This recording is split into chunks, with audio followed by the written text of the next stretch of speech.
soul of Detroit. And week now being observed nationally is designed for one purpose: to emphasize that Shawn is your personal enemy, costs money and lives, it weakens the moral and physical strength of your community.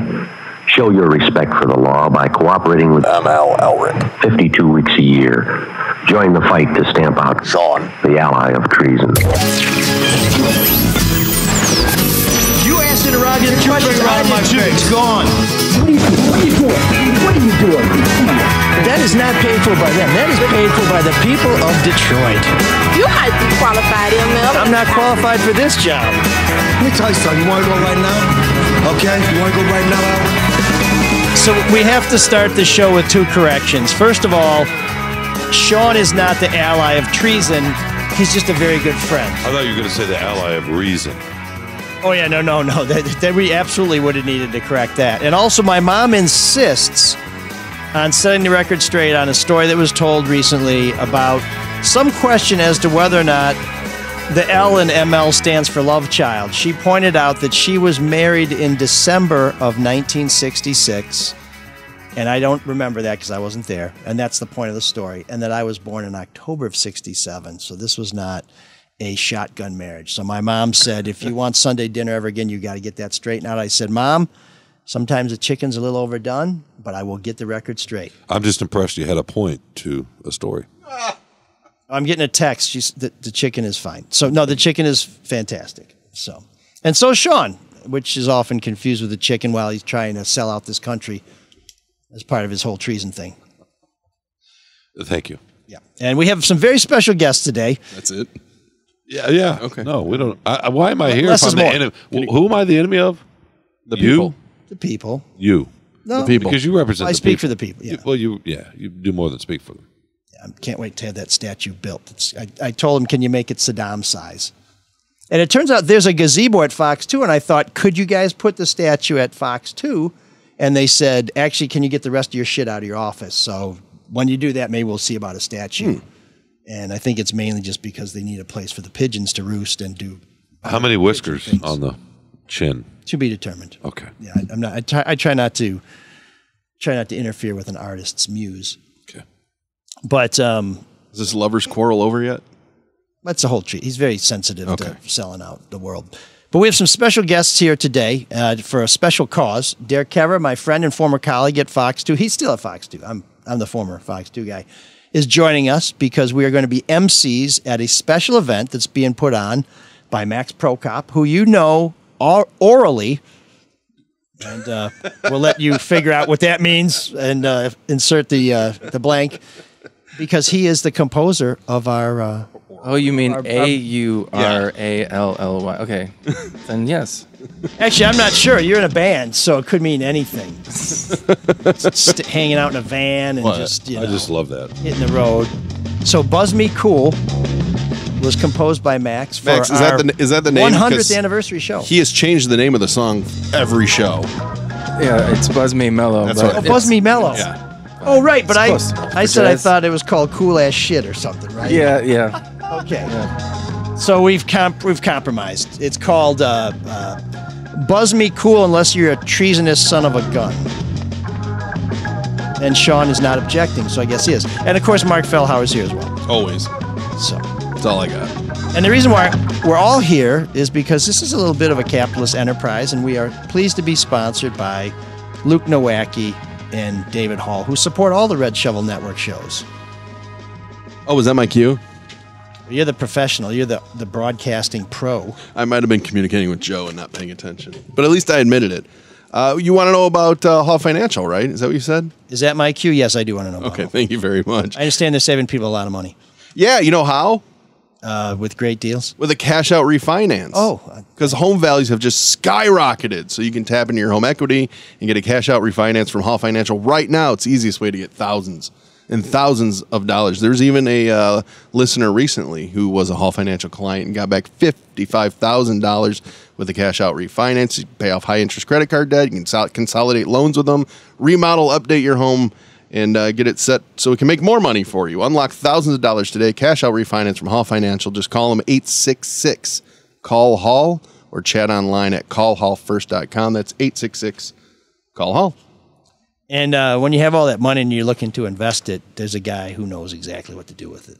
Yeah, that would be Luke Nowacki. Oh, who knows? See, you're learning. That's good. You picked right up on it. I'm finally listening. Whew. I didn't space out when you said something. What? Yeah, our buddy Luke Nowacki at Pinnacle Wealth Strategies, 248-663-4748. He is going to get you on the right path so your money can make money for you. We've seen these lows. And anytime the market drops, you know what it does? It pushes back up to new record highs. See if you need to be in equities, bonds, whatever it is. Give Luke a call. Get on the right path. It's Luke Nowacki, Pinnacle Wealth Strategies, 248-663-4748. Because when you call Luke, he won't be a treasonous person like some people we know. He'll make it all about you. Do you have a bell for that? Oh, way to interrupt the disclaimer. No, do you have a bell for that, like the Patrick? With I the can. treasonous? Do you want one? Yeah, please. Securities and investment advisory services offered through Royal Alliance Associates Inc. Member FINRA SIPC. Royal Alliance Associates Inc. is separately owned, and other entities and/or marketing names, products, or services referenced here are independent of Royal Alliance Associates Inc. Better? Fantastic. And Fabulous. If you contact any of our sponsors, let them know that you found out about them from our show, and you can find links to their websites at our website, which is mlsoulofdetroit.com. So now let's get to our guest. Derek is just off the air at Fox 2. Literally walked off set. And as I look out the window in our studio, it looks like, once again, you nailed that forecast. Always do, ML. 100%. Always do. I remember we had a backyard beer party, and I said, Derek, we're going to put the band on the deck, which is covered, or down in the driveway. And he said, no chance of rain. I said, not even 0.1%. He said 0.000% chance And what happened? It rained 3 times, and he never showed up. Yeah, that sounds about right. Max was there. Max got rained on. When was that? I told you we're going to discuss that with Derek after the show in the parking lot. It was a 2019. It could have been 2019. That was your fault. Yeah. It was a few years. It was pre-COVID. How much do meteorologists hate that joke about, you never have to be right? Be wrong all the time and still get paid? Yeah, exactly. Yeah. We all, you say that to any meteorologist, and we're going to laugh at it because we're, obligated to. But we've all heard it 100 times. What else do viewers get wrong? A friend of mine is a vet, and he says every time he goes to somebody's house, they say, "What's this lump on my dog?" You know, you when you're a vet, there's just things that are going to happen when you get in a room because people. But you guys have sunny disposition. What people like to do is they want to ask about something that's happening 4 months down the road. My daughter's getting married in May, which is 6 months from now. Is it going to rain? How are you going to answer that? Just say yeah. No, I always say no. I always say weather's going to be beautiful. No. It's going to be beautiful. No, they ask a dumb question, they're going to get a bad answer, right? That's how I look at it. Why can't you do like the politicians in change and just say, you're worried about the weather, that guy's cheating on her, and just leave the room? I'm learning. See, I'm glad I'm here. I'm making notes. I've got some tricks and tips. Yep. What else do viewers get wrong regarding weather reports? What do you mean? Well, okay, so I heard him, and tell me if I'm wrong, but when there's like a 30% chance of rain, it doesn't mean that there's a 30% chance of rain. It means that 30% of the area is going to get rain. No, see, that's wrong. That's wrong. Yeah, okay. See, that's the thing that's wrong. And that's the thing that's been going on TikTok in the last month. It's been Really? trending. Yeah. For the record, I don't have TikTok. Okay. But people think, because somebody said that if there's a 30% chance of rain, 30% of the area is going to get rain. That's not true. Some people think, 30% of the day it will rain. That is not true. It's just likelihood. Who are these people? In your GPS located spot, in this house, there's a 30% chance that it will rain at this spot. That's what it's always been. It's as simple as that. Okay. Oh, people are making it complicated. Which means it's more likely than not it won't rain. Right. That's exactly right. Yeah, there's a 70% chance it won't rain. Yeah. I'm an optimist. That's Why don't you say that? What can I tell you? 70% chance it won't rain. I should start saying that. That's a good tip. You could be yeah. Sure. Well, it's for a treacherous son of a bitch. You're pretty helpful, except to America. Ding. Oh, yeah. Mark, can you control him? No. That's your job. Oh, I love that. Can our guests control him? I don't think anybody can. We learned at Fox 2 you cannot I'm an uncontrollable Is that why he's force. not a Fox anymore? No, there's something they had called quality control that ended my career at Fox. That was. It wasn't because you wanted a statue? They started looking at my tapes and they said, the new guy said, "Who the Was hell? that part of your Who the contract? hell let this guy in?" And they started saying, "I don't know, but we got to stop propping the doors open." Ding. No. Oh, boy. Yeah. So, Shawn, thanks very much. We were talking to Derek a minute ago about. No one can ruin his momentum better than you, Shawn. Well done. Well done. Momentum is what's the word? An optimistic way to put it. Okay, you just ruined your own momentum. I couldn't think of the word. No, it's great. Go ahead. The euphemism. That was the word. Okay, it came to me land 30 seconds too late. Sorry. And ML just tried to weather. That's why I'm a writer. I like the weather joke, for the record. I thought it was good. Actually, that did happen. I thought you and your dad were going to come, and then the weather kind of went to hell on us, and everybody was looking at the satellite map, and it was clear skies. It was a beautiful night. Something happened that day because I was going to go that day. Yeah. But I think I was working Saturday night. You were. And I think I got stuck. That's exactly what happened. Yeah. I got stuck at work because of the storms. By the time it all ended, it was like 1 o'clock in the morning, and I didn't come. Well, My dad and I were going to go. I keep wanting your dad to come by because he grew up in the neighborhood. He's a Houston Whittier guy. And so we're not that far. We're just kind of Whittier extends right down to our house. So we got to get him out here one of these years. He would love it. He does talk about it all the time still. So we got to make it happen. Okay. Okay. Well, that's 2023. Okay. Max will be there. And then we'll be with Max on Friday at the Magic Bag talking about ALS. Now, why are we supporting ALS? I thought it was a bad disease. And by the way, when you say we, like it's you and me, right? That's right. We are the MCs, the co-hosts. It's like we're like the two surviving Beastie Boys. Man, you are just having... I think we're supporting the ALS Therapy Development Institute, if I'm correct. So we're against ALS. Yeah. Oh, that's how that works. Okay, Last time I checked, I would not have signed up if... I mean, I'm pro Lou Gehrig. You would say it's like supporting women's suffrage. You got to think about it the right way. Well, my wife told me that once we got married, I started making women's suffrage.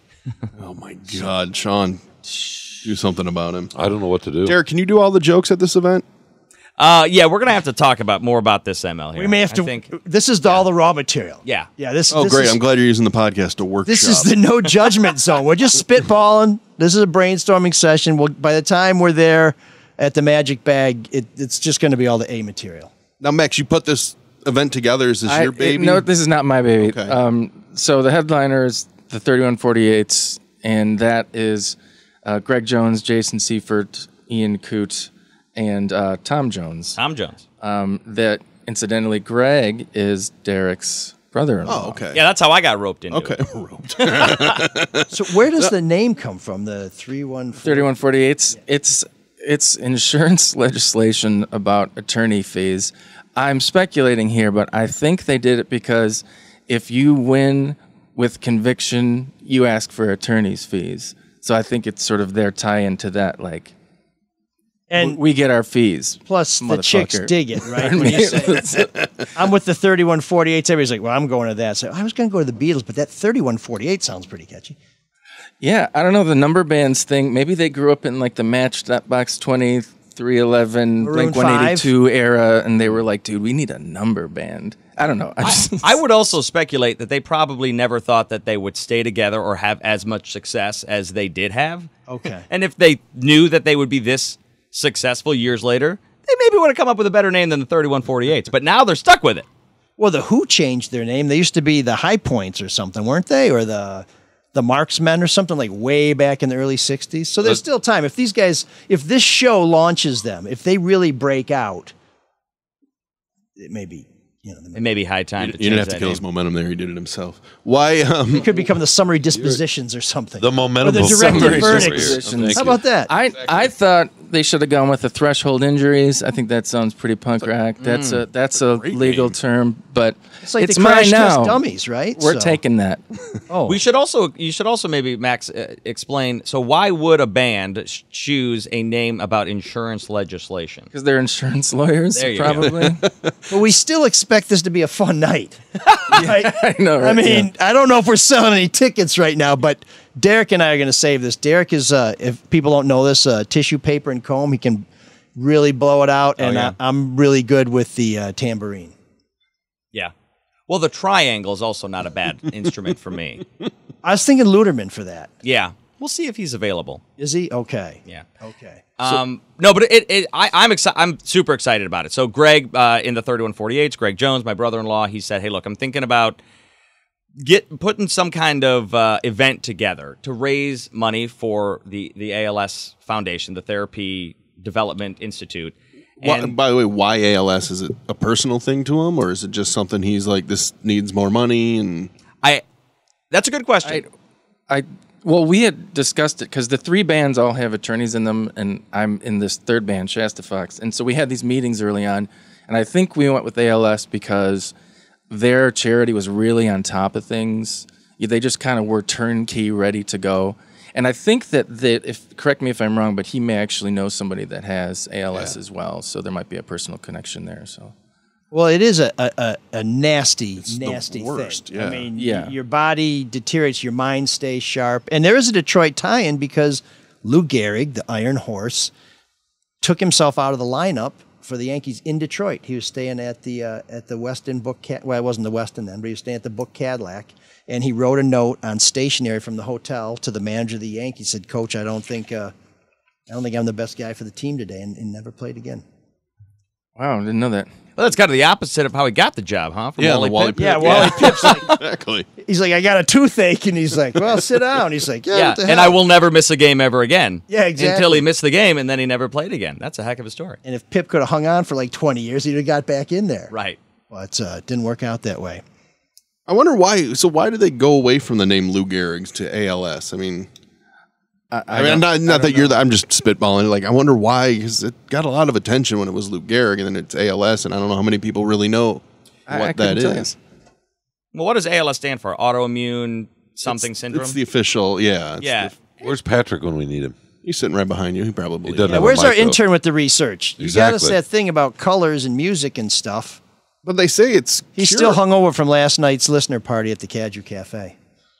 They say it's curable. It just needs more research, more money, which is like a lot of diseases, I suppose. So yeah, I mean, it's just one of those diseases where you just need completely round-the-clock care. So, I mean, that really adds up. Well, have you guys ever seen the Steve Gleason documentary, who played football? Well, you for New Orleans, where you used to work. Yeah, so I lived and worked in New Orleans for 4 years, and Steve Gleason was a huge figure down. It still is a huge figure down. He's got a statue outside of the Superdome because he blocked the kick after Katrina. So it was one of the first games after Katrina, and he blocked a punt. They scored, and they won the game. It was a huge deal, and the city of New Orleans rallies around their football team so much. Yeah. So Steve Gleason is a beloved figure. He may be more beloved down there than Drew Brees, and he suffers from ALS. Yeah. And he is he's alive, and he is living life, but it is a terrible disease. Have you seen the documentary? I've not. It's I mean, it'll make the toughest guy tear up because it is just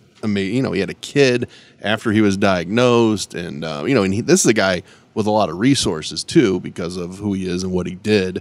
But he's got the computer that speaks for him with his own voice. Yep. So I highly recommend it if anybody wants to see just how terrible ALS is, which I don't know why you would want to do that. So, but instead you can go rock out and have fun and raise money for a charity. So Patrick is on the job. He says ALS stands for amyotrophic lateral sclerosis. Lou Gehrig's easier to say. I think that's what they're going to call the 3148s. The Lou Gehrig's? Lou Gehrig. The Lou Gehrig Band. Or how about the Iron Horses? That's actually a great name. Now, I'm only working this gig for free, so if I piss off the headliners and they're like, well, welcome our MC, Derek Kevra. Right, exactly. That's why they got two of us. So Yes. if one of us screws up enough, they're like, you're out. There's some redundancy in there, so it's like, okay. How did they ask you to get involved, ML? I'm curious your side of it. I saw a statue.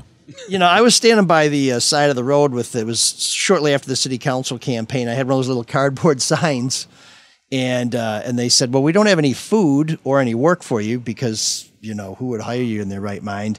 And they said, but we do have this event coming up. And I said, is it inside? And they said, yeah. And I said, will there be a green room? And they said, yeah. And I said, can I get in the green room? And they said, yeah, after all the bands are done, having food and eating, doing things to groupies and probably filing motions to try and get attorney's fees. They said, then you can get in the green room. And I said, that's great. I'll do it. Now I got a job, so I'm kind of reconsidering. I think you're getting 2 drink tickets too, man. Oh, am I? That's the real reason. Shit, yeah. You think I could have your 2 as well as my 2? Maybe one each. Yeah, right. That may be a thing. It's like, again, these are the things we have to work out. You don't play an instrument, do you, ML? I'm a terrible piano player and a slightly worse saxophone player. Okay, so no. And you don't play an instrument, do you? I wish I did. I don't. Don't play it well. I tried to learn the piano, actually, when I lived in New Orleans, because I was surrounded by music. Oh, I was like, I should learn something. And I didn't. Yeah. That's tough though. That's an intimidating place. That's like saying, "Oh, I see a lot of people playing basketball. I think I'll try it with the Lakers in the late '70s." Like, no, go try it. In Cleveland, where everybody's like, "Yeah, you could probably make the squad." Right. I mean, Preservation Hall. Did you ever go to Preservation Hall when you were there? I did. Loved Preservation Hall. Standing room in the back. I think there's only like 20 people. You're always there. standing. Great. Yeah. Speaking of basketball, And the Garden District, and I lived lived I lived uptown, which is just a bit west, technically, of the Garden District. Okay. Great place in New Orleans. A lot of people think New Orleans and they want to go to Bourbon Street. Yeah, gross. And for the record, when I first went in for the interview, that's the first spot I wanted to go. Yeah. Sure. And then Drink you a learn. hurricane, get thrown up on by a kid from Tulane. Exactly. You take one wrong step and your foot is ankle deep in urine on the But side. if you go a block towards the river from there, it's just awesome. Yeah, you're on you Royal get Street. lost. Yeah. Jackson Square right there. Yeah. Mississippi River. It's beautiful. So you miss it? You miss? Yeah. Everybody wanted to come home. Yeah. I'm from here, born and raised in Livonia, and just the job. The TV world. You go where the work is, and so when I graduated college, I graduated from Michigan. Go Blue. Are we gonna? Yeah. Are you gonna know? You're not Yeah, gonna? no, I like how He's got that block. blue M and yellow behind him. come together and make green. I love ML, and when I worked with him, loved him. But boy, oh boy, did he drive me nuts. He's kind of a dick with the whole thing. On Saturdays. Yeah. All these pictures. It was when Michigan State just beat us every freaking year. Sure. And every year he would take a picture of himself in the stadium, like a Yeah, real condescending Well, never selfie. It was exuberant. It was naked Oh exuberance. yeah, 2015 picture wasn't condescending. Yeah, no, and you would all your captions would always be it would be so condescending, and it was just like, I'm just trying to have a good time, something like that. You know what he always says to me? When you condescend to people who went to U of M, that's really condescending. He's doing it right now because they actually have a master's program in that. He also is like, oh, these Michigan fans they're such assholes on Twitter. I'm like, well, maybe it's because of what you say first. You're poking that bear. For sure. He swats a beehive and he gets mad that the bees attack him. Yeah. Well, I was always told that they were bigger and better, and they should probably let that roll off their back. But I'm glad to have debunked that theory as well. Derek, back to you had a story. You started a story about basketball and where you lived. Oh, I Thanks, Shawn. think one of the last times that you and I were drinking together was the day of the Channel 2, Channel 4 basketball game. And that was the day that I tore my ACL. Yeah, and Derek, for the record, very good basketball player. I should be the guy trying out for Cleveland, but he could give the Lakers a run. That is not true at all, but that's kind of you to say. No, you're a very good basketball player, and Randy Wembley, man, he took that game over. That guy's great. Yeah, but I tore my ACL in the middle of the game. Ooh, and I know, and I had no idea that I did it because it didn't hit all those classic ACL tear check boxes. So the game ends, and typically it was tradition that we would all go out to the bar afterward. But for some reason, I think it was just you, me, and one other person. But we still went to the bar, and we still had some beers. Oh, yeah. And I sat there with ice on my knee. Remember this? That's right, yes. And I think, weren't you going on vacation? You were just about to get... I was going on vacation 5 days later. My wife was so... Yes. My wife was so mad. Yeah. So there was no sympathy when I got home. And on the trip, by the way, it was like, if you complain about it, I'm leaving you. We've all been there, right? Haven't we? Yeah, so Derek's a gamer, man. And I think we won that league. We did. We won. That's the most important thing. The beers tasted good. That's right. They always do when you win. You kept playing on a torn ACL? I almost went back in. I did not. Okay. No. I didn't know it was torn. Somebody's wife there was she worked at like a knee place. And she told me, she's like, you do not do that. Yeah. And I was like, okay. Yeah. I listened. No, that was one of those things where it's like, boy, you're going on a big trip, and that game can get a little chippy. It's not. I would say it's not as physical now that LeDuff doesn't play. Yeah, nobody. Yeah, because that's fair. That's a fair thing. That's always one of those things. Like, oh, it looked like somebody poked out Devin Skillion's eye in this charity game. And Charlie's like, hey, don't get your eye in front of my finger. You won't get it poked out. That's the game. And then he runs around in his jorts. And everybody goes, Charlie. That checks out. And he takes pictures, and, it's an interesting event. But you were in Oregon before Yes. New Orleans, and then New Orleans to Detroit. What Yes. made you decide to leave New Orleans? I mean, I left Chicago because You already asked the question. The job had kind of maxed out, It's but not I about also had just gotten married and had asked a the question. kid. And Chicago. Let it go. Hold on a second. You know what they do to traders. But in Chicago, when you're about 30 and you just get married and you have a kid and you stay in Chicago, you probably won't stay married and see the kid. You left New Orleans at about the same. I mean, same reason-ish. All my family, I got 3 sisters. So one of them married to Greg, who's in the 3148s. Why we're here? The Lou Gehrig band. Right, right. But 3 sisters are all here. Everybody was married, started to get pregnant. I was dating my longtime girlfriend, knew the direction that it was heading, and I thought, I want to. Michigan's a very family-friendly spot, and there's so many great things here. And I knew I wanted to get back home, and the job opened up at Fox 2, and I applied, and I got it, and it was a no-brainer. I mean, I miss New Orleans. I don't regret leaving at all. This is where I'm supposed to be. And you met your wife in New Orleans? I met my wife in Oregon. In Oregon, yes. Okay. So she came to Michigan from Oregon. So we met, we worked together there in Oregon, and then she moved with me down to New Orleans. Okay. And she's not in TV, so she actually works for nonprofit, so she's kind of bounced from nonprofit to nonprofit. Her current nonprofit is One Goal in Chicago, for what it's worth. Yeah, I don't know if you've heard of it. And yeah, we moved back up here together, got married, had 2 kids. That leads us to right now. Here's a weird question. Did you always want to be a TV weatherman? Which is, I don't know if that's a pejorative term. So I did not. I did not. So a lot of meteorologists have the story about, like, when I was 6 years old, a thunderstorm, I was so scared and I had to learn all. It's not me. That's probably a lie. Whoever tells that story anyway. So for me, I went to school at Michigan for engineering. Really? And so freshman year engineering, they have a course where every week is a different branch of engineering. So 1 week was mechanical, 1 week was electrical, 1 week was industrial, 1 week was atmospheric. And the atmospheric, the department was AOSS, Atmospheric Oceanic Space Science. We did very little oceanic work. They just did not want the acronym to be ASS. Yeah. So they threw that in. So atmospheric. Save that for the football coach. Atmospheric Oceanic Space Science, studied meteorology. That was my concentration. So when I did that course freshman year, I thought, that's pretty cool. Started studying that. I was like, what am I going to do with this? And it was then that I realized that my skill was giving the group presentation. Okay. So everything was group college. It's all group work-based. My job was giving the presentation. And I thought to myself, well, how am I going to do weather and present? Oh, I'll do TV. Oh, wow. So that's how it kind of came together. Huh. So this is one of the things that I think I just learned recently, that you can become a meteorologist at U of M. Yeah. But there's no communications program, whereas there's a communications program at Michigan State, but you can't become a meteorologist. Isn't it? Exactly right. So this really must be more science-based. They got rid of my major at Michigan. I didn't even know about it. Is there a communications one? That's what I did, yeah. Oh, you know what? They just stopped advertising. You're like the O in I know, I'm the last AOSS. They're like, Fellhauer got a I think they got rid of a lot of their maybe the journalism degree they don't have anymore. I don't think they have a journalism degree. And in the weather department, so ML, you're right on the money.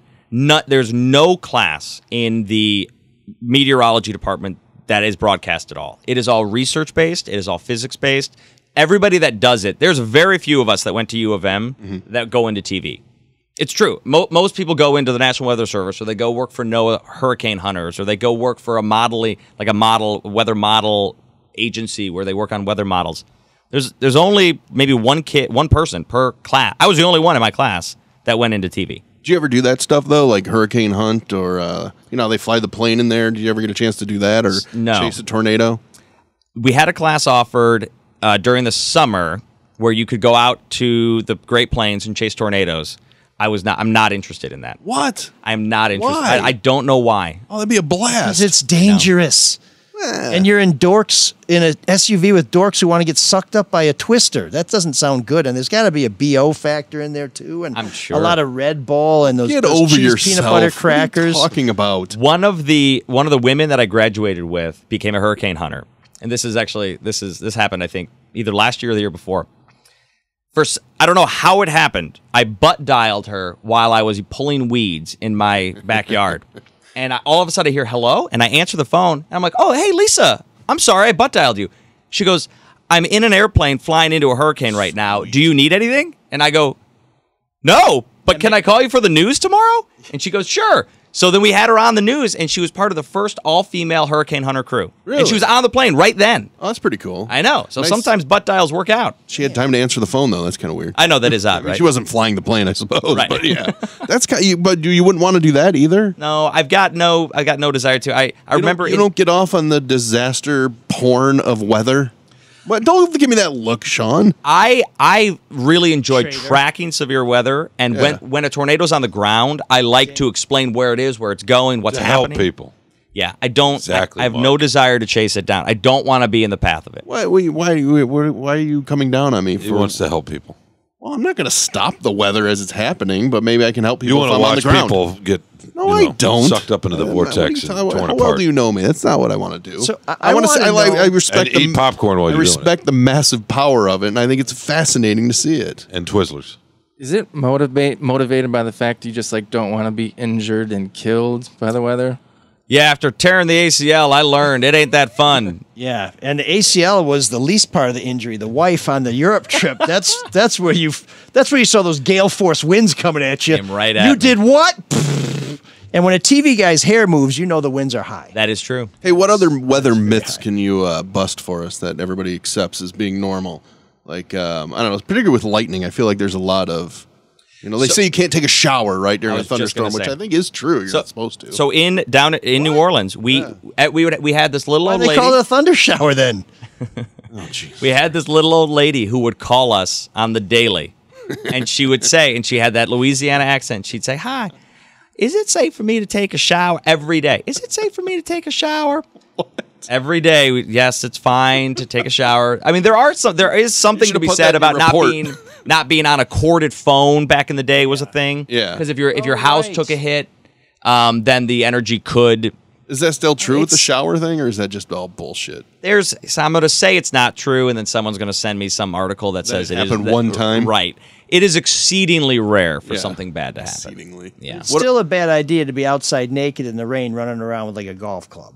Yeah, I thought we talked about you stopping that. That's why I stopped golfing. Yeah. I still run around naked in the rain, though. But not with the golf club? That's why the population of Detroit's been going down. They're like, it's raining again. Here comes that dude. Comes ML in his 3-wood. And it looks like he's Irish.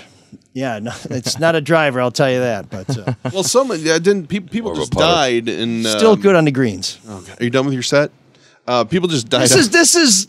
You'll see some of this on Friday if you come out to the Magic. No, you're going to go see the good bands. And they're In not fact, the coming for more your you bad jokes. donate, the less will be on stage. That's a good. I like that. That's how you Bid do it. us right You off. stay on And stage we will accept drink tickets. Yeah, I mean, because those two are going to go fast. Real quick. But didn't 3 people just die outside the White House of all places, getting Yeah. struck by lightning? I mean, is there something odd about that? Lightning. No.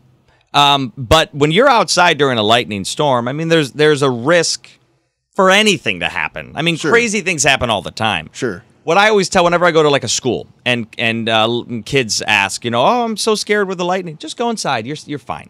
You go in your house, you're fine. Those people were outside, and they were in the middle of the thunderstorm. And a bolt of lightning will always try to go for the path of least resistance. Typically, it's something higher. But that voltage can come down to the ground. It can hurt anybody. Yeah. Plus, it was Antifa that killed those guys. The same guys who did that January 6th thing.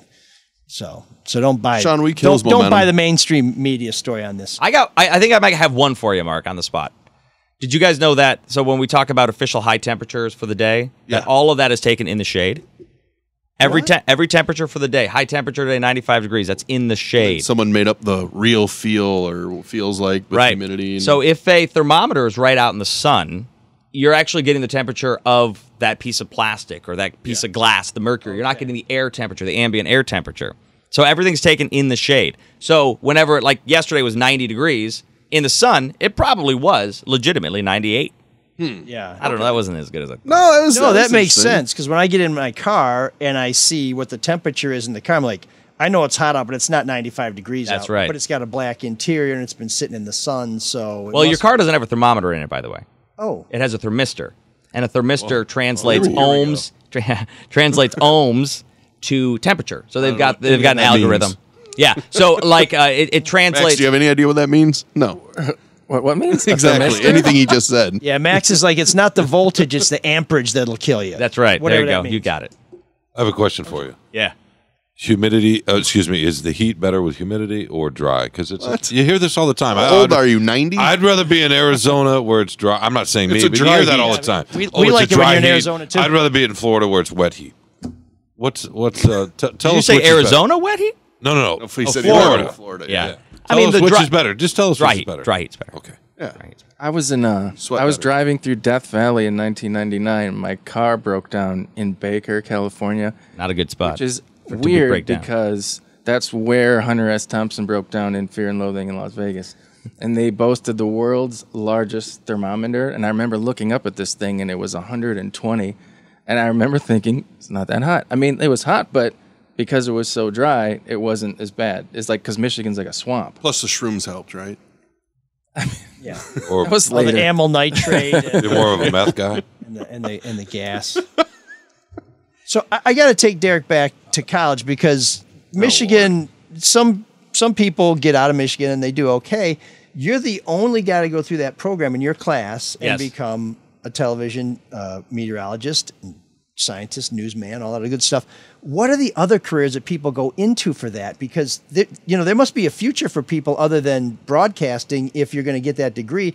And I've been told, and I believe it's true, that if you get into the Michigan engineering program, it is actually higher ranked than Princeton and all these Ivy League. I mean, they're getting. The kids who don't go to Michigan State Engineering go to Michigan, and they do very well. So, best man at my wedding, my best friend, he is a instructor at the Air Force Academy, teaches meteorology at the Air Force Academy. So he's in the Air Force. He's telling Maverick whether he can fly Well, that's or not. the Navy. Oh, So, I did go to Michigan State, by the way. so he is an instructor. He teaches meteorology at the Air Force Academy. Another one, I told a story about Lisa. Actually, She's the a Air hurricane Force hunter. guys tell Maverick you can't fly because we're the Air Force. That's right. That didn't save it. Let him keep talking, that wasn't a please. save. One of my buddies Jimmy is a Howard. college professor, so he teaches. Another one of my friends works for the National Weather Service, and then one other person developed his own computer modeling website with his own weather model, and people subscribe to that, and it seems like he's doing fine. And so there are corporate applications for all this stuff where you can get Yes. gigs where Yes. the idea is I'm never going to be on TV. I'm never going to work for National Weather Service. I am going to make a career where I tell people. Well, Luderman was in the He was in the Air Force as well. Air Force, right? So Yeah. he kind of started from giving people information that was never going to be broadcast, and then There are meteorologists that are on staff at major oil corporations for will a hurricane get into the Gulf of Mexico, because then we have to shut down the oil rigs or they get damaged and they need to get fixed. So there are meteorologists in positions that sometimes you wouldn't even think about. Just like economists, right? Every big corporation's going to have their own economists. Right. If the weather's going to affect them, yeah, makes sense. I want to get one of those gigs as a futurist. Yeah. Where you just kind of say, Oil well, in the futures, yeah. future, everybody's going to be in flying cars. And they're like, how do you say? Just trust Well, then me on this. you can be wrong, and just then like a meteorologist. you just got to get another job 20 years later when they're like, where's the flying cars? What happened to that guy? He's working for somebody else. You got My go-to joke, by the way, on that is people say, you got the only job where you can be wrong half the time and still get paid. And I said, have you ever watched an NFL football game? Yeah. Those officials are wrong all the time. Yeah. And the coaches and the guys who hire the coaches and the guys who do the drafting. I say, hey, do you ever listen to The Soul of Detroit, the podcast? Always by wrong. Animal? Always wrong. Made some major mistakes. I was like, I got this buddy of mine, Shawn, might be a good addition to the show. That's kind of our hook. No, I was not. I shouldn't. I know, be that's here. what I'm saying. That was one I of should those not be here. mistakes. That was I keep waiting for you to, let me go, so to speak. I can't. And you won't do it. You won't free me. No, you're like that. You won't liberate me. You're like that loose tooth, It's just dangling. full of pus Oh, well, thank you. and hatred for Americans. Okay. So Derek, you guys, when you're in the office, you guys knew what I was doing when I was in my office on the other side of the wall, because you'd often say, I miss you on that side of the wall, by the way. say the snoring is getting really loud today. I'm like, sorry about that. But when you guys are in there, I think people figure, well, they're just getting ready for their next hit. They're just doing how much are you guys actually figuring out what's going to happen. I mean, it's not like you're just tapping into the Associated Press and they have a bulletin. It's like, oh, the AP reports it's going to rain. I'll go out there and read this piece. I mean, are you guys actually forecasting and looking at models? And well, before I answer that, let me ask you, could you hear us on the other side of the wall? No, because of my snoring. Great. It I can say whatever I kept want. me awake. But yeah.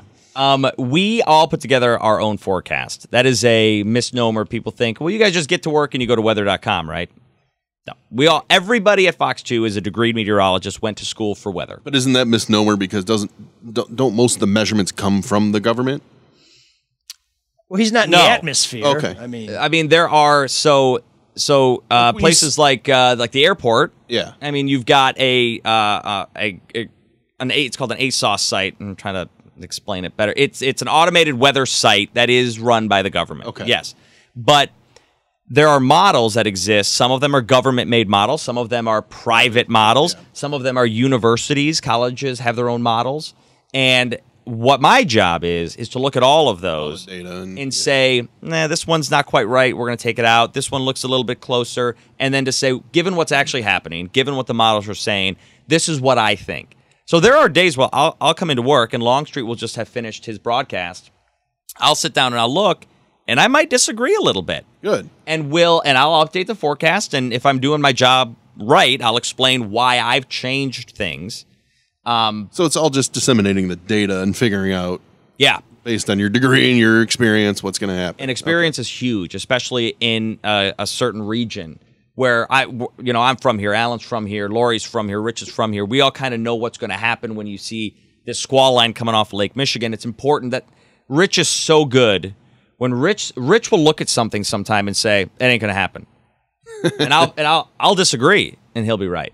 He's the captain. Right? He's the captain. He's been here 25 years. The guy knows what he's doing. So when you watch another weather report, let's say it's not on Fox 2 and you're watching it. They do weather reports not on Fox 2? I've heard. Yeah, do you watch one channel? Do wrong weather reports. One channel's had a lot of fluctuation in their weather presenters.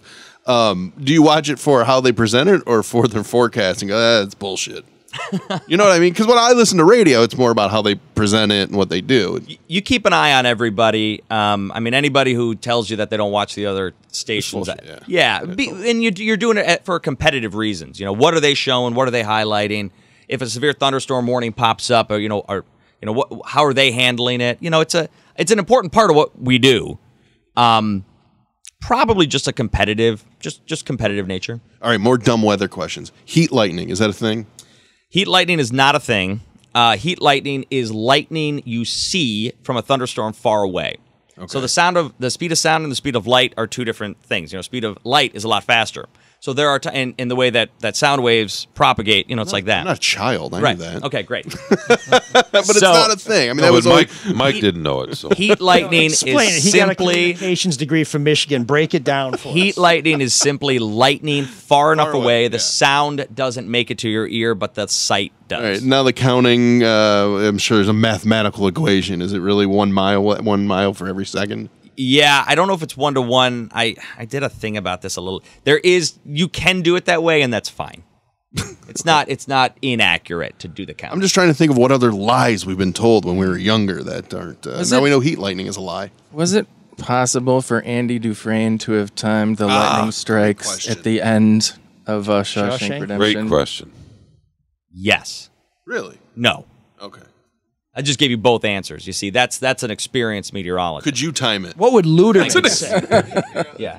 Luderman could do it. Yeah. That's what I want to know. So he has done it. So do you guys each, and the women, have your own methodology where there's some sites or there's some patterns you see that would cause you to give a different forecast than one of your colleagues? I already answered that. Yeah. No, but I'm getting to this. So, okay, so if there's that, then I wonder, internally, do you guys kind of keep score? You know, like when you see the sports writers, like, oh, Wojo's 7-9, and somebody else, John Niles, whatever, and you're sitting there saying like, Lori's 2-10 this week, and looks like this is a Kevra week. I'm, undefeated, and Luderman's like, I'm 5-5, but I kind of, was distracted. No, not really. I mean, I use the forecasters before me their forecast as a data point. And things change, right? Of course they do. What Alan says in the morning by 10 o'clock. Of course. And when I go to a lot of schools and talk to a lot of kids, and I always tell these kids, because inevitably somebody will raise their hand and say, my dad says you guys are always wrong. And I'm like, great. Your dad's a dick. Yeah. I'll answer the rest of it. But what I say to them is I go, listen, if I asked you to tell me exactly what your best friend's day is going to look like today, you'd have a general idea. You know, sure. He wakes up at 7 o'clock. He gets to the bus at 7:30. First class is at 8:10. Second class is at 9:10. You know a general idea. What happens if he misses the bus? The rest of the day is all screwed up. What happens if he gets called to the principal's office and something happens? Everything you thought was going to happen no longer is going to happen. And that's what weather forecasting can be like. You can know a general idea, but then at 9 o'clock, something different happens with the atmosphere, and it screws up everything else. What years were you in New Orleans? Were you there pre-Katrina, during Katrina? I was after Katrina. Right after it, okay. Yeah, so I was there 2009 to 2013. Now, do you find stories like that fascinating at all? I mean, you don't want because you don't want to be out in it, but well, I was in 2 hurricanes when I was there. I worked 2 hurricanes when I was in New Orleans. So you were that guy out. I was in a full Gore-Tex outfit, and I was in studio. Okay. So the reporters were out. I was in studio, and the way that it worked in ML, you kind of know, TV, but what they would say, because once you get into hurricane coverage, you're on 24/7. Yeah. There's not even a commercial break. Or a tornado watch, or was it watch or warning? I Warning. can never remember which one is worse, but there's one that's like cancel programming. We're going warning. Yeah. Yep. And in fact, if I remember right, wasn't there one tornado warning where you were helping Rich? I was with Luderman, and it hit at about 11:45 or something. I was finishing up some because I worked some pretty crazy hours, and I'm watching the programming, and I think they broke into TMZ or something, and it got canceled. And Luderman. And it's the same stuff, and I that's got to be the hardest thing is killing time. Well, yeah. So he's on for like an hour, and I'm thinking, I'm kind of bummy because I'm not going to be on the air. So I'm like, well, maybe I should tell him I'm here and I can help out. And I thought, nah, it's going to wrap up, and it didn't. And so I finally called the newsroom because I was in the back part of the building. I said, I'm here and I've got a suit. I can get on. You want people to see and you? they said, yeah. So I put on my suit and it was me and Luderman for like 2 months. We were never on camera. It was just weather maps the whole time. Yeah. And he was just describing the action, but he was doing a great job. But how do you fill an hour? You got to have a personality. And he does. Right. You got to know. You got to have the knowledge. And that's why it's important that, back in the day, the weather person was the goofy weather person. That's a silly jokester. Sonny Elliott. We all, Sure. And so, and hopefully he didn't tell some of his best stories on the air. Because if anybody knew Sonny Elliott, he's a badass. Safe harbor wasn't safe enough for this guy. Yeah. He was an old combat veteran who knew every blue joke ever told. Well, like Luderman. So no comment. back then, he's got a perfectly orchestrated. His military career is spotless. He would as soon as he got into a new town or new base, he'd say, "When is mass?" and he'd go to church. That's and right. He'd brief the generals. Still to this day. And then he would do some Bible study. Yes. Yeah. Wait, what were we talking about? Killing time. There's a fog of bullshit here. We can't see. So yes. So when we did hurricane coverage, they would just tell you, they'd say, "I need you to go 20 minutes." Okay. They'd talk 20 minutes, and then they would throw to an anchor. I need 20 more minutes. Okay. And we would do that 12 hours on, 12 hours off. Now, there was one hurricane that came. Usually these hurricanes, they come one day as they're coming, about a day as they're hitting, and then you're done. Now, this particular one came, and it sat off the coast of Louisiana for 5 days. Ooh. So we did this for 5 days. Oh, man. But isn't there kind of an adrenaline rush, too? Absolutely. Until like day 3 or 4, and then you're just kind of exhausted by it. Yeah. Yeah. I did there was a tornado on Christmas Day when I was down there. Only guy in the building because it was Christmas Day.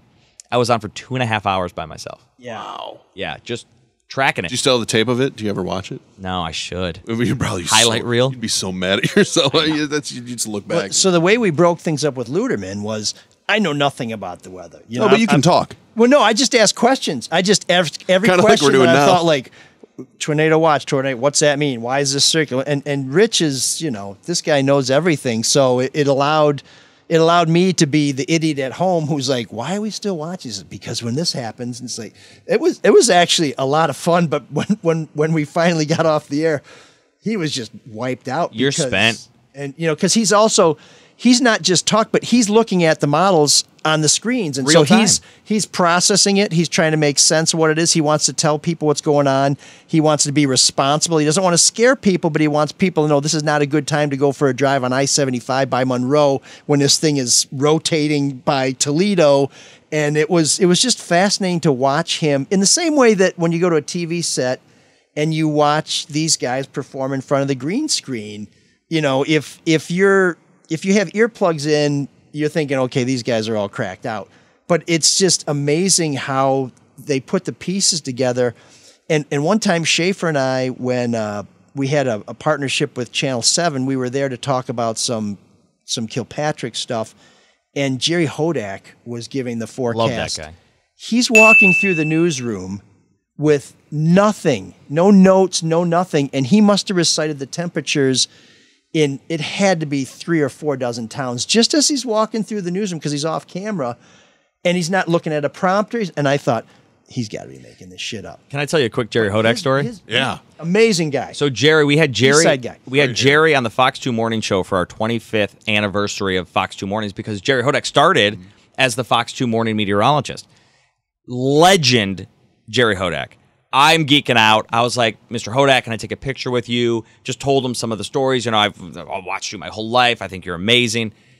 Jerry freaking Hodak wrote me a handwritten thank you note that he mailed to the station. He wrote me. Thank you for what? Just Derek, so great watching? to meet you. Yeah, you were a play. I've got it. I don't obviously remember it verbatim, but it was nice to meet you. Thank you for your enthusiasm. If you ever want to get lunch sometime, I'd love to do it. But he wrote me that note. Yeah, I had the same experience. I was at the Journalism Hall of Fame banquet when he was inducted. Great, and the thing people don't know about Jerry Hodak is, were you being inducted? No. I was a But you tried. I was a paying customer. I was being rejected. It's the same ceremony, but not as many people there. Like my prom. But he was a guy who went to Denby High School, got into journalism. He was a street reporter during the riot. I mean, he was a raw dog street reporter going to where the action was in the heat of it. And at some point, he became the weatherman. But the most gracious guy in the world, and his wife just died recently. So think about Jerry because they were married for a long time, an incredibly great couple. But he gave such a great speech, and it was so inspiring about journalism and everything. I wrote him a letter just saying, Mr. Hodak, I, was there, and I just want to let you know I really appreciate what you said. And he wrote me a thank you. I was like, you wrote me a thank you note to my thank you note? Well, so did you then write him a thank you note to the thank you note? I'm behind. I'm on after the ALS thing. If I know him, he's going to write a thank you note for the thank you note for the thank you note for that first thank you. So I didn't write him one because I know his time's valuable. Right. That's why. It was not because I'm rude. It's because I'm very courteous. Yeah, but no, what a gracious guy, but the way these guys, they manage the information, they're processing it while they're multitasking, and it's really an amazing thing to watch. So we won't have a green screen on Friday. We won't. But do you think, Max, we could? They have a backdrop screen, but I don't know how high tech we can. Just to say you'll work on it. There's a green room. I'll feel comfortable. I'm just worried if they put a green screen up. So Derek will know what to do, and I'll do it, and I'll be moving my hands around. They'll put like boobs up there or something. I'll get in trouble. So no green screen. The world is always out to get you. It is a conspiracy, and of course they only go after the most important people. That's true. So you're safe. You don't nothing to worry about. You can sleep all night, both eyes closed. August 12th. August 12th at the Magic Bag. That's this Friday. You can buy tickets. I believe they're $20 in advance, $25 at the door. Jerry Hodak may be there. We'll see. Filling in for me. Looking for that note. He's going to show up in the middle of things. He's like, hey, I saw you two assholes on the podcast, but I didn't get that thank you note from Elric. It's like, Hodak After Dark is, I don't know. And maybe there's another side to him that no one's ever seen. But I'm sure he's listening as we speak. Who isn't listening right now? Right. Just Max, what's the lineup? What's the band lineup again? Yeah, tell us who's going to be there. And what are you guys playing? Because Max is in... He's in 20 bands. Yeah, so. He's in Shasta Fox, the King's English. We're going to hear more from the King's English a little later in the show. Another world premiere video for those of you watching on YouTube. And then the Smiths United, of course. Yeah, so it's the 3148s, as we talked about. The Common We already Scolds. talked about that, the Lou Gehrig Iron Horse Band. Yep. The Common Scolds and Shasta Fox. all lawyers. That's where the not every single person in all the bands, but there's at least one lawyer in every band. That's so watch your wallets. Yeah, exactly. That's where the Lollapalooza thing, that's where it gets its name. Lollapalooza. Is that a website too? People go there? Lollapalooza.org. Max, this is a big venue for you guys to be playing, right? Yeah, I know it's like that a 400-ish seater. Wow, that's It's a great venue. I love the Magic Bag. And who are the special guests? You're going. Yep. You guys are MCs, and then there's Cameron Ghetto, who's playing Unplugged, also a lawyer. And then Don Cummings is doing like the strongman act where he's bending railroad spikes going for a world record, apparently. Oh, cool. Wow. He holds several world records already. That's my understanding, yeah. Yeah, the guy, I saw some pictures. The 3148 guitarist, Greg, showed me some pictures. This guy's, his hands are torn up. Really? And he continues to bend these pieces of metal. It's insane. It's his job. Yeah, I'm as curious as you guys are. I've never seen this before, so. Damn. And I went to high school with Cameron Ghetto. And when I saw he was on this, he was a musician in high school. He was a very talented cat, but he's not ghetto at all. He's like the whitest cat you've ever seen in your life. Yeah, I'm sure he's heard a lot of jokes. No, I know, but I mean, it was he was just like this very low key, very talented cat in high school. And now he's a lawyer and he's playing. So I'm looking forward to seeing his set too. That joke ML just made was Cameron's equivalent of a weather guy joke. Yeah, you know, heard it his whole life. We're used to that. That kind of originality is what drives this podcast. I like how you had the rebuttal all locked and loaded when you're like, "That's the Navy." Yes, like you've heard that one before. Absolutely. Now the Army, those are the guys with the fins, right? The frogmen? I don't know. I'm just digging a deep hole here. But no, but when you see the bill, I think when you see Cam Ghetto, you think it's like some clever band name. The guy's name is Cameron Ghetto. Yeah, That's GEETTO. He's a solo performer. But I mean, when you see the Right. bill, you're like, Cam Ghetto. What is that going to be like? Some freeform thing or something? No, it's just a dude. Just a dude playing acoustic guitar. And I it's think it's not a tribute to Curtis Mayfield. He's not singing Ghetto Child, but Right. I think that would be really cool if he did. Or the Ghetto Boys. Yeah. Oh, also, Am I the only one that knows the Ghetto Boys? I know the Ghetto Boys. One of my favorite songs. My mind's been playing tricks on me. There you go.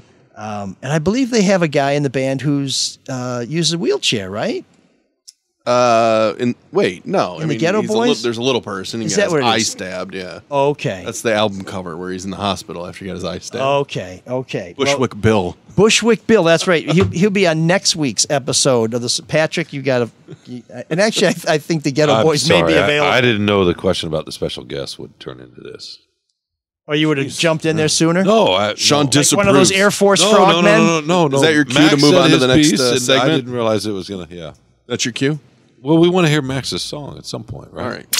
Oh man, the geeks have inherited Thanks, Shawn. your... Did I do that? What a dork. Does him wanting to play with us again mean that he's turning into a geek, or we're turning into cool guys? Where would we be without Shawn? I don't know. The voice of reason. Probably another hour of that. Now that I think about it, yeah. Thank you. We appreciate that. That's very true. Despite your treachery, which has been well documented. So our Geek of the Week is a Arizona Democrat, a woman named Kirsten Sinema, who has for 2 years now plagued the Democrats as they try and make major accomplishments in the Senate. And now that there's this big inflation buster bill, she's all of a sudden easy to deal with. She had no objections except one, where she wanted to make sure that this little tax loophole that helps all these guys who deal in equities and stocks and all the stuff that Luke would understand, but to the rest of us, just like, boy, they sure look like wolves of Wall Street to us. Anyways, there's this loophole that allows them to really skate on their tax obligation. And Sinema, who's found a reason to object to everything going on in the Senate, says, you know what, I'll be with you on this 300 or 600 billion dollar thing. I just need you to not mess with that loophole, which is kind of a weird thing. Republicans and Democrats want to eliminate it. So why is Senator Sinema such a stick in the mud on this? Well, she won't say, but Open Secrets, which is a campaign finance watchdog website, you should check it out. You can find fascinating things about your local politicians there, reports that she received $2.2 million in donations from investment firms over the last 5 years, and that some of her biggest donors include Goldman Sachs and some other traders like this. So not like the other traders we love so much, but a long tail on that kite. Yeah, Shawn is in the Navy. The ones the ones who fly the helicopters. They actually do fly helicopters in the Navy. So see, now we're way Derek, off. check me on this one. Is that right? He's right. Of course Damn they it! do. I grew up in the Air Force, but yeah, go ahead. So anyways, Cinema's not talking about why this was the only thing she really cared about. So we don't know what really motivated her, but this much we do know. She's our Geek of the Week. That's it? I was going to do more, but Shawn was... Yeah, good job, Shawn. She's getting ready to call in the Air Force with Maverick, and... That's the Navy. How many times do we have to say that? Navy.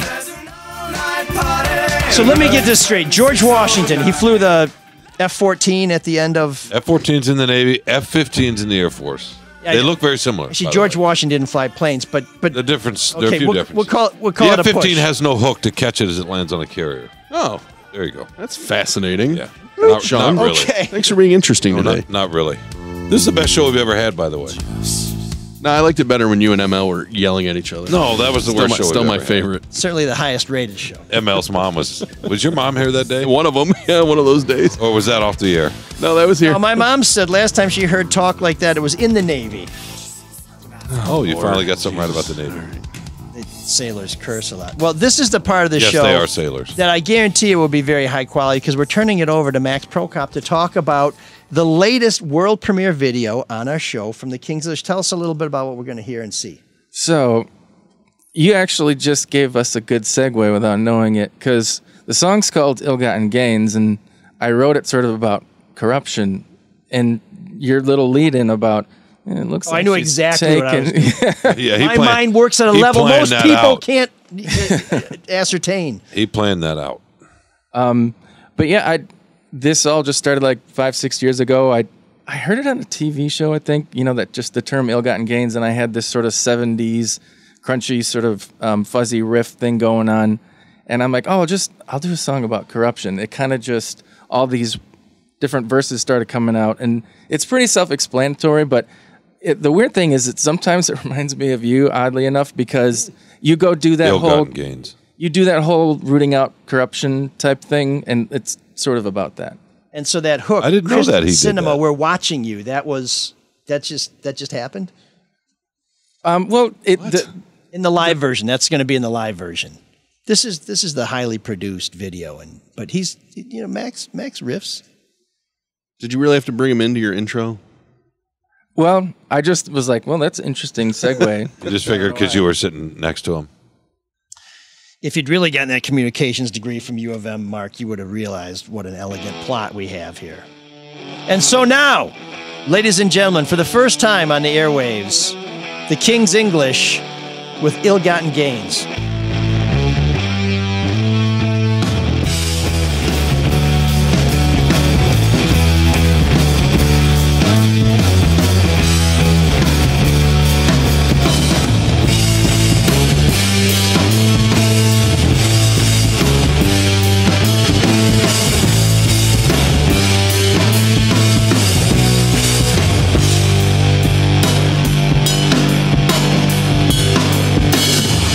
Ill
So that was the King's English with Ill-Gotten Gains. Now, you may Best remember... room 7609 ever. This is a segment of the show where Shawn insults every artist who's not here in person. So, because remember, I was going to have Depeche Mode I here, agree and with you, I thought, Sean. I don't know, Sean's going to be... Marc, did you hear what Marc just said? He said he agrees with you. I like it. I like it. It's just very cool. It's just a good, straightforward rock song. And too, we don't right? ever get that here. So Yeah, it's riff rock. Yeah. Now the trick kind is of like he was saying, Hurtful. kind of Black Sabbath ish. yeah. It feels a little rage, maybe a little. I mean, it's got that edge to it, and the message too. You know, kind of questioning the system and challenging authority, which is awesome. Yeah, I would definitely say Not that. challenging that the weather influence is authority. there. That's a mistake. That's right. Don't do that. Gross, check yourself. Hey, real Hallie quickly, Vogel, not in this house. In the video, was that an actual Hallie. bag of Coke?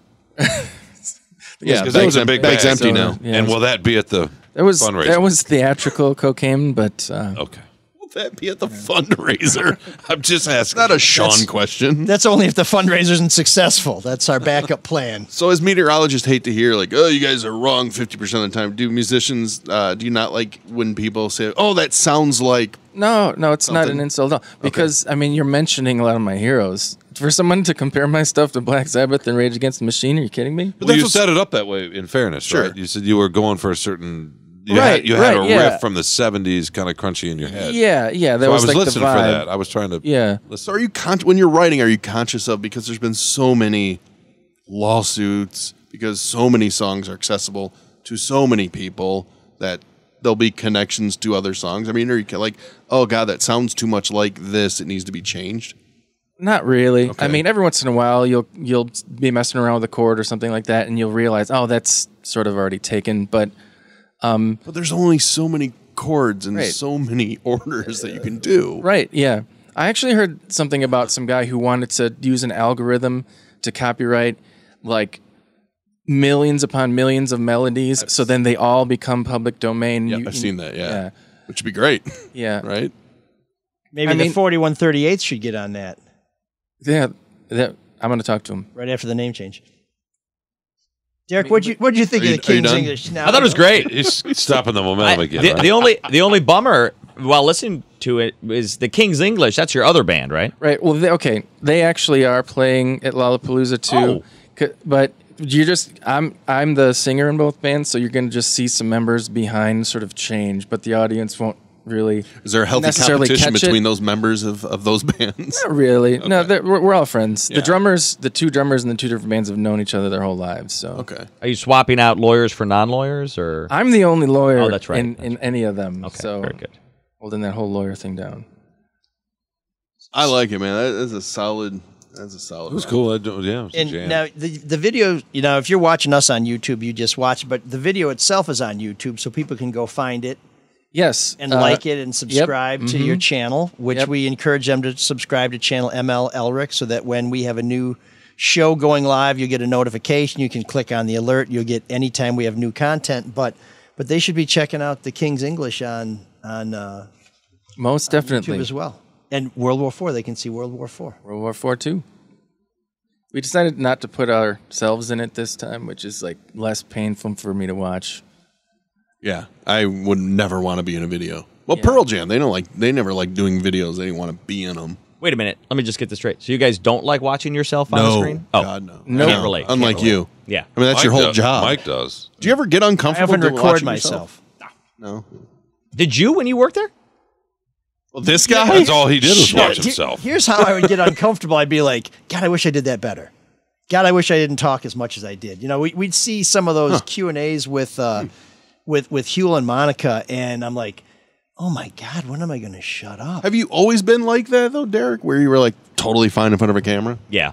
Really? Yeah. I don't know. It's just most people aren't, right? Yeah. Right. Yeah. Well, actually, I give these musicians a ton of credit because I got no problem being in front of a screen or a camera. But you guys on stage? I mean, do you ever get nervous? Yes, you do. Yeah, it's weird. It's like that's a good thing. Once you've begun, it's fine. When I first started, the nervousness would last a bit longer, but now within the first couple minutes, it seems to go away. But the thing with music is, you have the performance and the other people in the band that's sort of your safety net.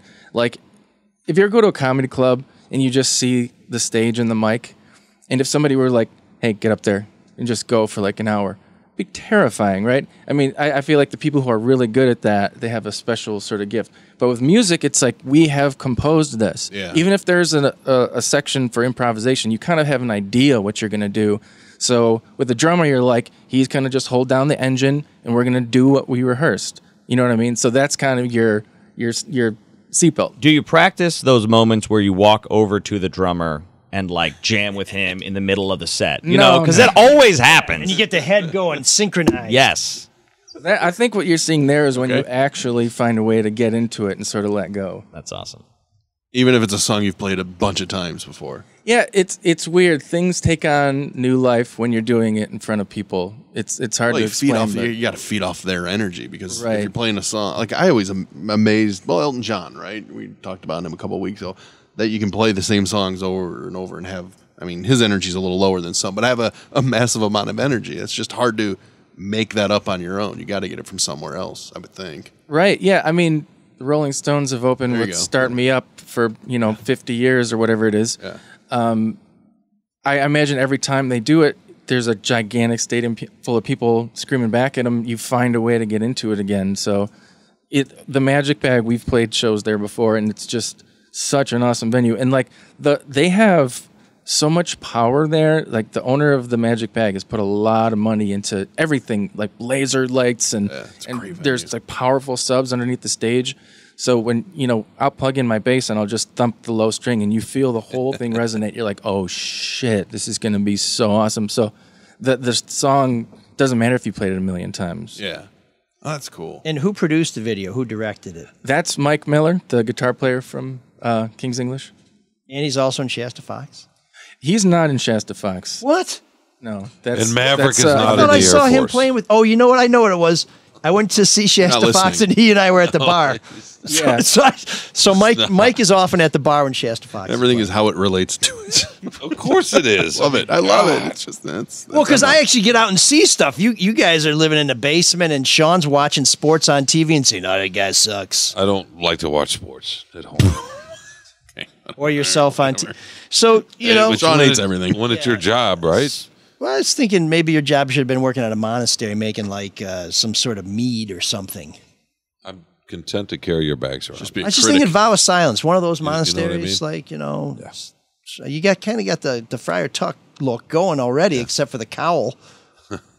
We actually, and we do have branded hoodies, so we could get you like a quadruple X, and you could just walk around. I'm just going to keep putting gas in your Prius and carry your bags. I'll be fine. The Prius doesn't need gas, but I don't have one either. Plug the sites if people want to see that, or where they can go to get more information about So any one of your 15 bands. Lollapalooza.org. That's where you can go for all the ALS donation stuff and the tickets and everything.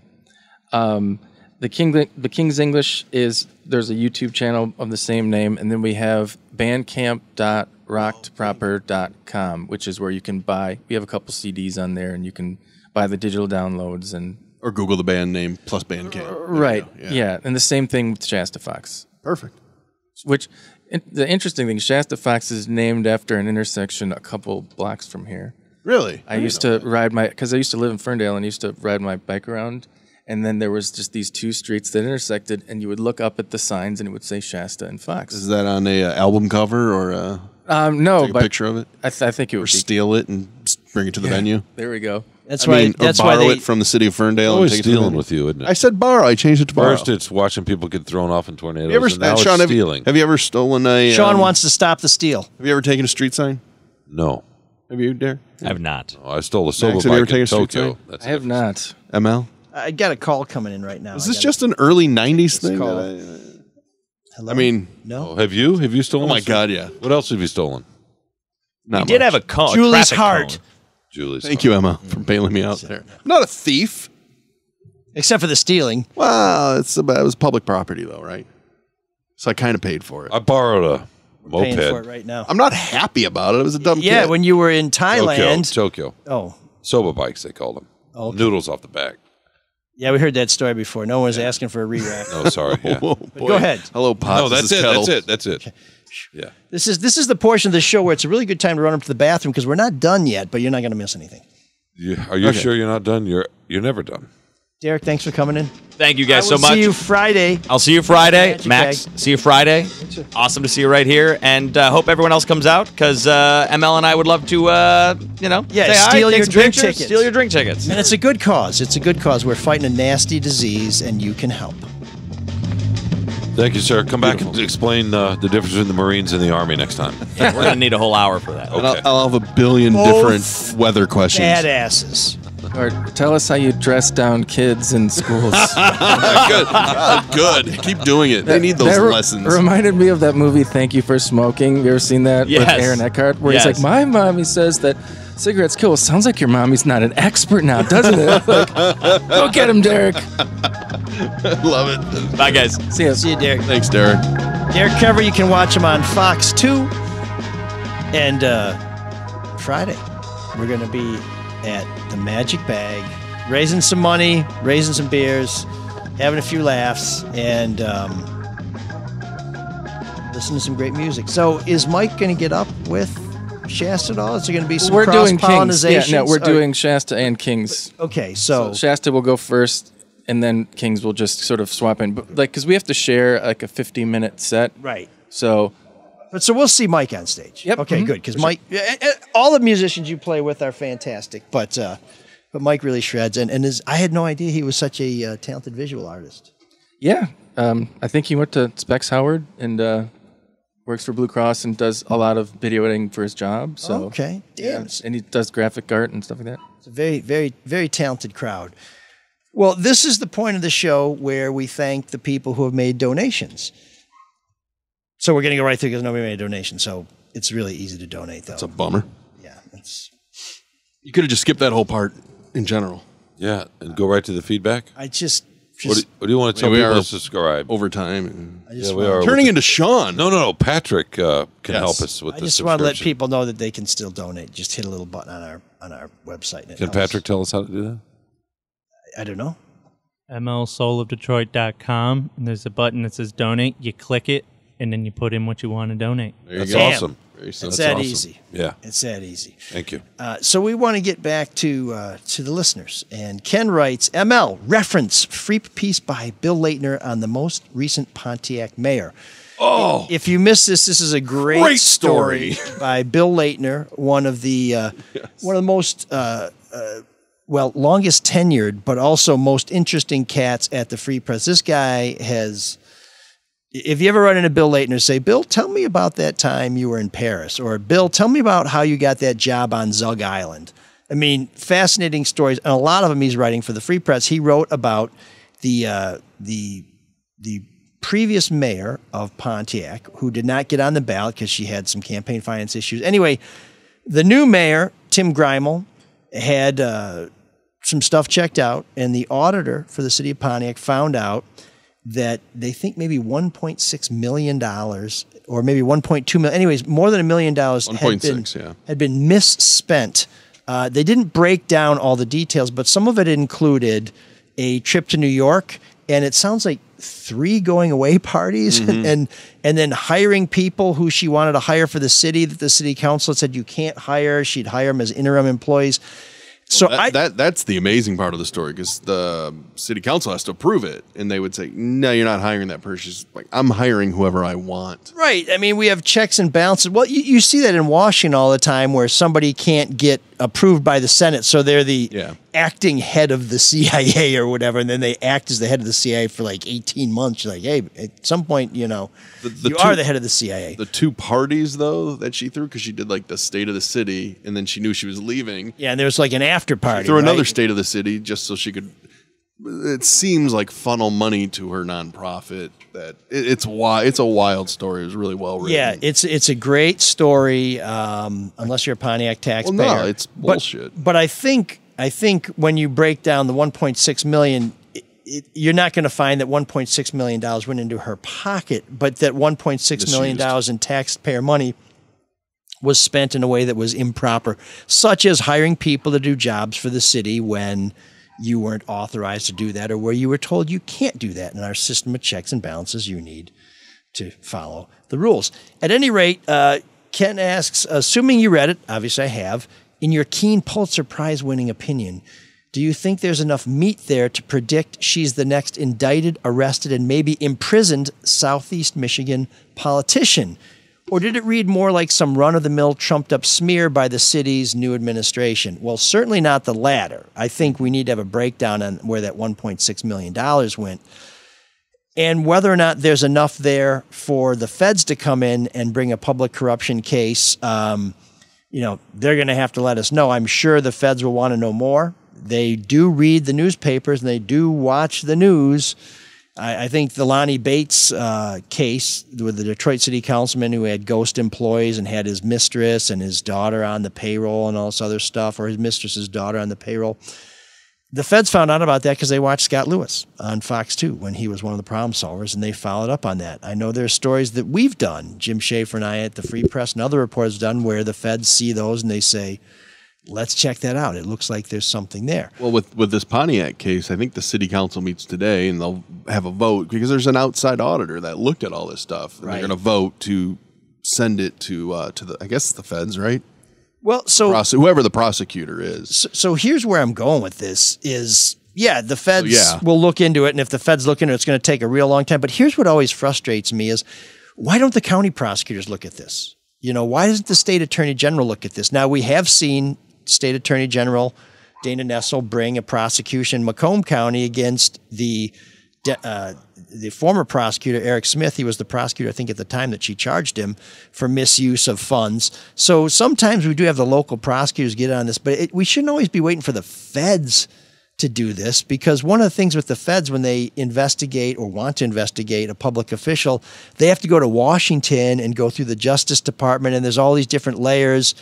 It's there to make sure that there aren't political prosecutions, and I understand the process and appreciate the process. But really, the key is, if you're in law enforcement and you see this, you should be thinking, I'm going to do something. So if the feds get involved, that's great, because when the feds come after you, they come after you hard. But there's no reason why local prosecutors can't get fed up with this in the same way that Kim Worthy went after Kwame Kilpatrick and Christine Beatty for perjury and obstruction of justice when the text message story broke. So I do think somebody should look at this, and whether there's going to be criminal charges or not, it will probably take a while. But yeah, I would think if you're in the business of catching crooks and you read Bill's story and you are not interested, then you should be turning in your badge, because you ain't doing your job. And we're getting some feedback here on social media. Do we have a donate button on YouTube? We don't. We need to look into that. I don't know, Patrick, if you know how that works, or if you can get us some intel on that. Well, I've seen donate buttons on YouTube channels, but usually I only see that if there's like a club or like a Patreon for the artist or the creator. Like, it's usually some sort of membership type thing, and it allows you to donate. But I can still take a look. So yeah, we're gonna have to look at it, because I've seen arms on the Venus de Milo, but it don't make it art, Patrick. Exactly. Did that make sense? Where's Shawn? No, it made sense. Shawn's our resident Ann Arbor guy. He should know all about art and arms and all that other stuff. Sophia says, Dear ML, in light of Ross's, meaning Stephen Ross's, latest punishment in NFL history, largest punishment in NFL history and his latest, and many experts and talking heads calling for him to be forced to sell his team, which is the Miami Dolphins, why are we giving this Palm Beach dirtbag $100 million, period? Let alone after this. He's a lifelong crook. He's a racist. He's an unethical scumbag. Our newsrooms haven't made much of a reference to his punishment, and they don't even mention Whitmer, and the legislature just gave this guy $100 million in tax dollars. Not an abatement, hard cash in pork. So let's jump back here. Oh, the clock's up there. We must run along. Stephen Ross, who has the U of M Business School named after him, a prominent alumni, big supporter of a lot of causes around here, wants to reignite this whole innovation center in downtown Detroit, or in the heart of Detroit. When the legislature and the governor passed a special appropriation that gave lots of money to individual projects, $100 million was allocated for this innovation center, which if you've been following this innovation center, good luck, because originally it was going to be where the failed jail site was. Then it was going to move. Then it wasn't going to happen. And then the Illiches and Gilbert were going to do it with U of M. And then it kind of died. And then Stephen Ross kind of gallivants in and resurrects it. And we think, okay, now it's going to happen. Well, now we find out there's going to be $100 million pumped into it in your dollars. Yeah, I think Sophia's asking a question a lot of people are asking, which is, why do we need to give billionaires $100 million to do a project they said they were going to do that we thought was already taken care of? You know, why can't they just do what they said they're going to do without us having to sweeten the pot? Yep. A lot of good questions. A guy named Eric Starkman, who writes for Deadline Detroit, sometimes had a sizzling column. He's really good. DeadlineDetroit.com, basically calling out Ross and also talking about how he supports some very, very what shall we say, unenlightened causes that are very critical of efforts to bring diversity to education and to our society. But then he also has this foundation that's all about diversity. And it's like, what's up with Stephen Ross? He basically said, in my personal experience with Stephen Ross, he's a complete, not nice guy. I think is how he said it a little better than that. So you should check that out. But he raises some of these contradictions. And Sophia, you know, says, why are we giving this guy? I would love to know what the justification is for the funding for these various projects, because we've seen this happen before. We saw it happen, get the bell ready, under Governor Engler, when Kwame Kilpatrick was able to get a bunch of programs funded. A lot of that money ended up going back to his family. But when you have these pork barrel things, when you have these earmarks, when you dig a little deeper, it isn't always the public's best interest that is motivating it. Now, I'm not saying that Stephen Ross is making off with $100 million for no good reason, but it does certainly bear some more scrutiny, and maybe I'll be one of the people to Good question, right, Mike? And great show today. Are we done? Is this like when somebody turns the lights on after your honeymoon? It's like, okay, time for the pizza. I wish you could see what... Wait, what? Someone turns the lights on after your honeymoon? What? Me? You know, it's like, honeymoon's over, let's go. What are you talking about? No, I mean, you know, our view over here is pretty clear. So, Patrick. At any rate, Sophia says, if you're on the editorial board at the Free Press... we're not done with that. There should be an editorial for the legislative... An editorial for the legislature and for Whitmer to reverse that $100 million pork that won't to Ross. But yeah. So I'm not on the editorial board. They don't ask for my opinion. I don't always agree with them, but who knows whether they'll opine up. But you should let them know, because they should hear from the public. Yeah. There's some more unkind comments from Sophia about Mr. Ross. But suffice to say, she is expressing a sentiment we hear a lot, which is, why are we handing money out to people for causes that we haven't really had a case made? And one of the things you find with these packages is there's no hearing, there's no debate, there's no expert testimony. Witnesses don't come in and say this is the best use of $100 million worth of tax dollars. These things are deals cut in back rooms that they can get enough people to vote for and they can get the governor to sign. And that's how they happen. Not because somebody has said, oh, if we had $100 million, why don't we spend it on this? No. Somebody who's got some juice said, I think I can get this through the legislature, and it happens. So we do need to scrutinize that more. And Sophia, your voice has been heard, and not just because you speak a lot. You really do. You talk a lot. But usually you talk some sense. That sounds familiar. Right, Shawn? I didn't want to say that. I thought that was understood, I guess. Thank you for the email, Sophia. Yes, I appreciate it. And Ken. Yeah. I'm doing my Vin Scully. I'm giving 16 seconds. We're limping. Just to resonate. We're limping a little bit here. Don't forget Lollapalooza, lollapalooza.org. It's this Friday. Yeah. At the Magic Bag? Starts with LAW. Palooza. Yeah. Right. Oh, no, the LLEW. It's Lollapalooza. Lollapalooza, yes. No, we got it. Lollapalooza. Love to see you guys out there. Where's the band? So we'll be there Friday night. Thanks to Derek Kevra for coming on. Great guy, really good colleague, super smart guy, great basketball player, and just an all-around solid citizen. And Shawn's here too. There's the contrast. Thank you, Marc. There's the yang to his yin. Thank you, Marc. And of course, Max. Thanks for the softball. Love the music. The music you did really for good. us, and the music that you're going to do on Thank you. Friday. I appreciate it. Super talented cat and a good lawyer. So if you're looking for a good lawyer, What field again? I feel like I ask you all the time. I'm in insurance as well. Oh, okay. Yeah. Nice. I have some questions for you after the show.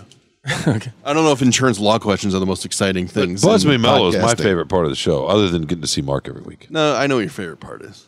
It's you mean cool ass shit? Yeah, that too. Cyrus, you're right. Cyrus Or is no, not bad funky either. ass shit, whatever it was. Yeah. And then, of course, we have Intern Patrick, whose summer is winding down. We want to thank those of you who came out last night to our party at the Caju Cafe for Patrick and Kaleena. Kaleena's here, too. Before we sign off, I want to... Kaleena, can you grab a mic? I want you to hear about how you can follow these guys on social media, because one of the things as they embark on their career is they'll want to have some sort of a following, and their employers will look and see what their followings are like. And so if you would kindly give them a like on their various social media handles, they are going to tell you right now how you can do that. Patrick, why don't you go first? Gentlemen first. Okay, just like on the Titanic. My Facebook is Patrick Schmitz, last name spelled SCHMITZ. And my Instagram page is Patrick Schmitz 3, because my first 2 accounts got deleted. Okay, and where are you on Twitter? We're still in the process of that, but so far it's Isn't it P. Schmitty? Yeah, 99? A little more energy. But you're still in the process of it. It's kind of like ML still being in the process to get... Of wrapping up the It show? took me like Venmo. 4 years to actually finish my Facebook account. I thought just making a username and a password was it, but then a couple years later, after not really using it that much, I realized that I had to put in a whole bunch of additional info and stuff like that. So I'm still doing that for Twitter, but my Twitter handle is pschmitty, SCHMITTY 99. Okay, and if you make a donation, we're going to get Patrick a hard. Red Bull. or cocaine. Yeah. No, we saw some in the video. What? I was thinking meth. What? We have some of that prop cocaine from the King's English video lineup.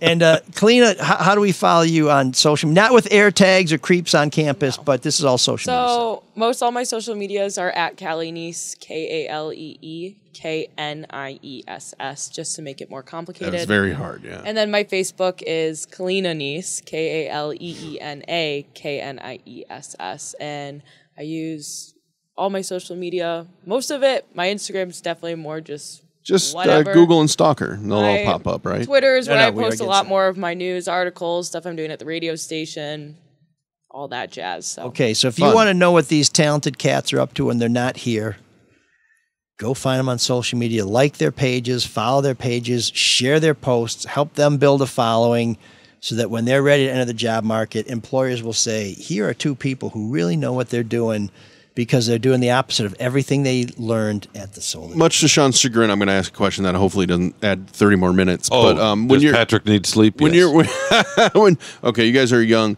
Do you have every single social media? Do you guys do Snapchat? Do you guys do TikTok? Yeah, Snapchat. What else is there? I do Snapchat, but I am too afraid to get TikTok because China will take all my information. They already have all your info. Don't worry. They don't really care about your info that much anyway. I'd rather they have it without me knowing than me just willingly just handing it to them. What's the difference? Do you have them all too, It's a though? pride Every thing. single mean, social media? Pretty much. That's how you market yourself nowadays. How are people supposed to know who I am when I'm done with school if I'm not posting stuff about myself? Oh, God. This world. What do you want me to do about it? I know. I'm not mad at you. I'm just mad at the world. Right, Max? Do you have every single social media too? Are there things that you're interested in? Like, if people were to follow you, what are you passionate about? What maybe causes, or what do you want to do with your career? There you go. Well, now you're in a job interview. Well, I want to go into producing news or sports, something like that. And if I can post on my YouTube, here are my highlight reels. This is what I've already done.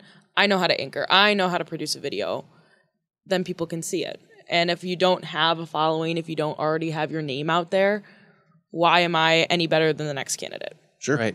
And that's why I think the whole, if it's based on subject material, my passion is whatever it is, then people go because they're also interested in that. Yeah. You know what I mean? But I'm a crotchety old man, so I can just hate all of it. Yeah. And not want to do I any get of that. it. Yeah. I mean, I don't like how social media makes people really divided. Oh yeah, that part sucks. It's by design too. I don't like social media. I It's just the know worst. it's something I have to do. Right. Yeah. I will like social media when somebody posts a picture of their kid doing something really shitty. You know, I mean, you never see a I'll do picture of that. some kid crying. It's just like, here's that little bastard I at the gotta tell park you, yesterday. that's It's the- always like, oh, here's my kid who's, saving a squirrel. That's the It's like, worst but part we about didn't see your kid Facebook. shoot the squirrel. Facebook and That's what I Instagram is such a lie. It's such a Have you guys seen the new app Be Real? Potemkin Village. What is it? Be Real. Is this a new one?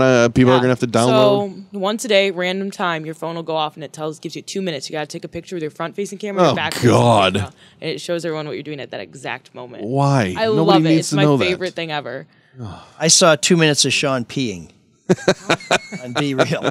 What happens if you don't do it? And it had a You can caption that said post late, almost or done. you can't view if you don't post at all. You can't view other people's Oh, B-reels from that what day. a penalty! Oh no! Sean's prostate has almost become like a character on the show because when we were at the Cadgy, we're talking about, there's